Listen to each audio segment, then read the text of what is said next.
Do'stlar, men Koreyadan butunlay ketishga qaror qildim. Buni 3 ta sababi bor. Buni videoda oxirida poni ko'rib borsalaring bo'ladi. Birinchi sababidan bittasi, bitta poni gaz, suv, svet hamma yo'q bor, yetarli. Do'stlar, videoda ko'rdilaring, videoda juda ham ko'p odam, 99% odam O'zbekistonga kelmen degan ekan, lekin men O'zbekistonga keldim. Sizlar bilan o'z xursandchiligimni bo'lishmoqchi bo'lyapman hozir. Xullas, O'zbekistonda o'z brendimni ochishga qaror qildim. Eng bomba O'zbekistonda yo'q narsani olib keldim. Butun bizni poni tovarlarimiz xudo xolasa chet eldan keladi. Koreya, Germaniya, Afrika, har xil shunaqa davlatlardan keladi. Обязательно xudo xolasa Farg'onaga kelsangiz, agar farg'onalik bo'lmasangiz, Farg'onaga kelib, biz ochgan joyga kelib ko'rishlarini tavsiya qilaman. Men yangi profil ochib qo'ydim. Poni yangiliklarni xullas o'sha profilda kuzatishlaring mumkin. Podpiska qilib, like bosib, qo'llab-quvvatlashlarini so'rab qolaman.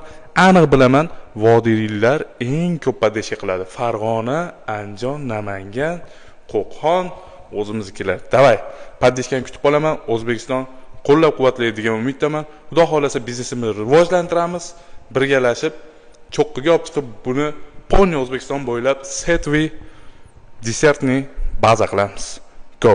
Like bosishni unutmang. Jigar